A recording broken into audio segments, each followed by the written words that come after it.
Ini saya meniru semua pihak yang berkuasa supaya memberi kerjasama yang sepenuhnya kepada keluarga mendiam Teo Beng Hock yang mau mencari kebenaran dalam kematian Teo Beng Hock serta ingin memohon exhumation ataupun mengeluarkan jenazah Teo untuk satu perbezaan siasat yang kedua, satu otopsi yang kedua oleh ahli patologis Thai yang terkemuka Dr. Pontip Rojana Suan selepas keterangan beliau dalam inquest kematian Teo Beng Hock di mana Yang Amat, adalah 80% caution yourself on that case.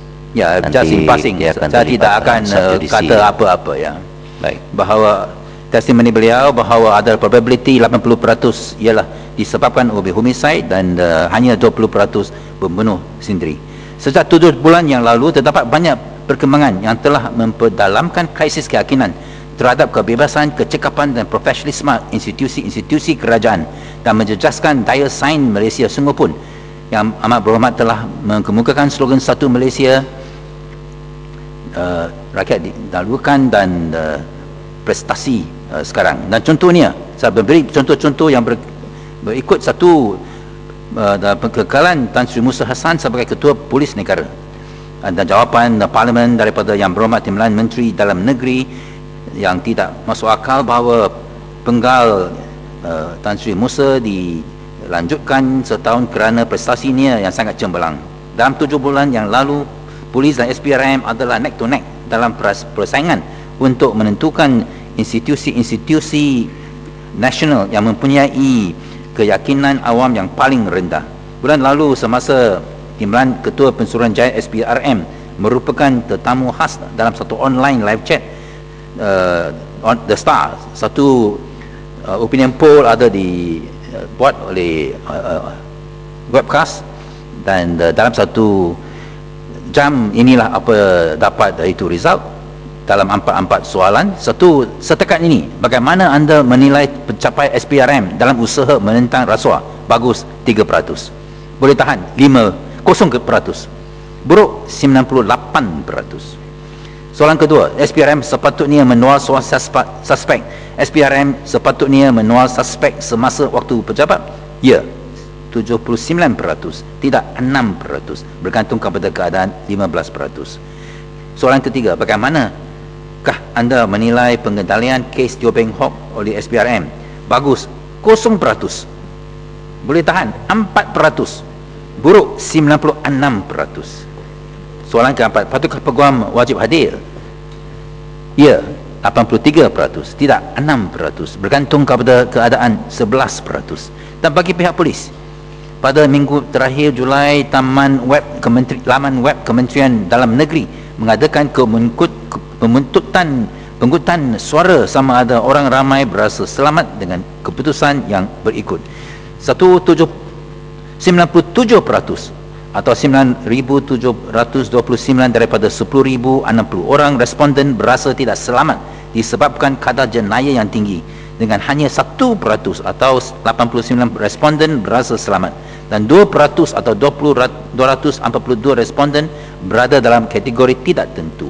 Kedua, 95% atau 8,883 daripada 9,319 responden berpandangan bahawa keselamatan orang ramai adalah tidak terjamin, berbanding dengan 3% yang berpandangan bahawa ianya masih terjamin, dengan 200 responden dalam kategori tidak tentu. Dan ketiga, 94% atau 8,743 daripada 9,261 responden berpendapat bahawa kerajaan tidak melakukan yang terbaik untuk memastikan keselamatan orang ramai pada tahap terbaik, dengan 200 atau 180 responden berpendapat bahawa kerajaan telah melakukan yang terbaik dan 4% atau 333 responden tidak tentu.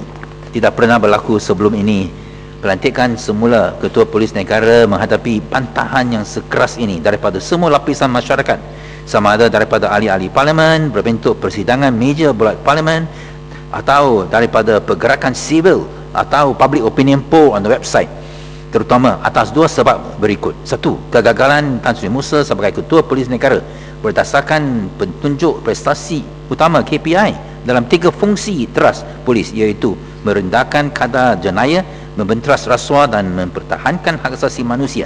Ia sebenarnya bukan tanpa untuk mengatakan bahawa rakyat Malaysia lebih terdedah kepada jenayah pada masa kini berbanding dengan masa Tan Sri Musa menjadi ketua polis pada September 5 hari bulan September 2006.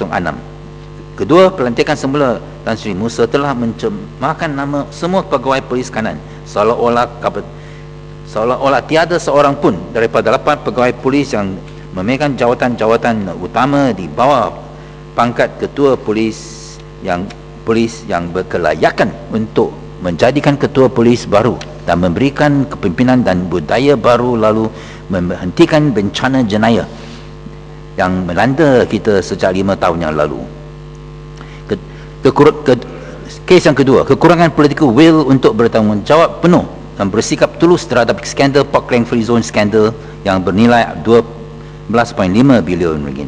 Keputusan Kabinet bulan lalu untuk menubuhkan satu super task force yang diketuai oleh Ketua Setiausaha Negara Tan Sri Muhammad Siddiq Hassan untuk mengambil alih semua kerja penyiasatan ke atas skandal PKFZ ini bukanlah menunjukkan political will untuk menyiasat sepenuhnya mother of all scandals, tetapi sebaliknya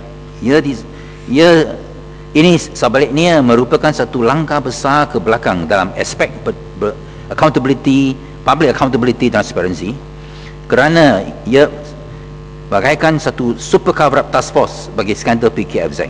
Apa yang diperlukan adalah satu suruhanjaya diraja untuk menjalankan siasatan yang komprehensif dan siasatan yang no holds barred terhadap skandal yang dikenali sebagai mother of all scandals ini, yang merangkumi aspek-aspek kementerian dan kabinet.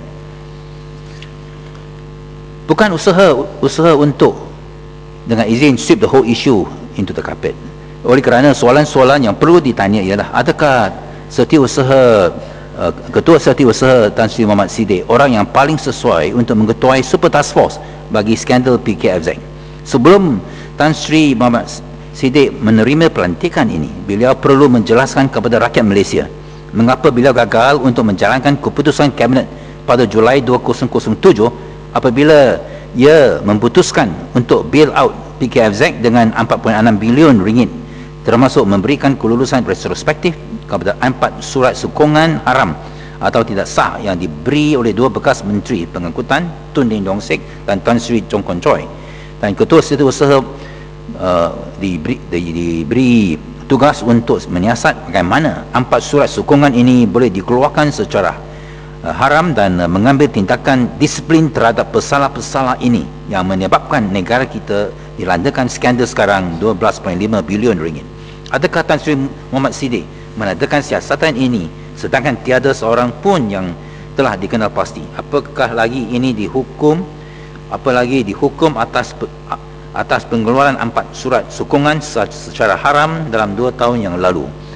Jelas bahawa Tan Sri Muhammad Siddiq tidak melaksanakan arahan Kabinet. Jika ada, tidak perlulah kita melancarkan berbagai-bagai siasatan ke atas skandal PKFZ yang tidak mempunyai kuasa mustahak untuk menyiasat skandal ini sehingga pangkal isu. Bolehkah kita dapat satu jawapan dalam parlimen ini sama ada Tan Sri Muhammad Siddiq sudah berjaya dalam tugas diberi kepada beliau oleh Kabinet pada Julai 2007. Saya harap agar parlimen diberi jawapan yang spesifik kepada soalan-soalan ini dalam jawapan menteri-menteri. Dan saya telah berkali-kali menegaskan bahawa MCA sebagai parti yang paling terbabit dalam skandal PKFZ kerana pelibatan pemimpin-pemimpin utama MCA, baik menteri-menteri pengangkutan atau pengerusi lembaga pelabuhan Kelang, patutlah mengambil langkah untuk memastikan bahawa tidak akan berlaku apa cover up yang lanjut bagi skandal PKFZ. Dan MCA juga patutlah memberi sokongan penuh di parlimen dan di dalam kabinet untuk menubuhkan suruhanjaya diraja untuk siasat dan semua pemimpin-pemimpin MCA, UMNO dan BN yang terlibat dalam skandal PKFZ ini dan kirim mereka ke muka hadapan. Malangnya skandal PKFZ telah digunakan sebagai alat dalam pergelutan kuasa MCA yang berterus-terusan. Saya dapati bahawa pada minggu depan Public Accounts Committee akanlah kemukakan bentang laporan PKFZ, dan saya harap bahawa apabila laporan PKFZ ini dibentangkan, satu perhabasan khas diperuntukkan oleh Dewan Yang Mulia ini. Dan kes yang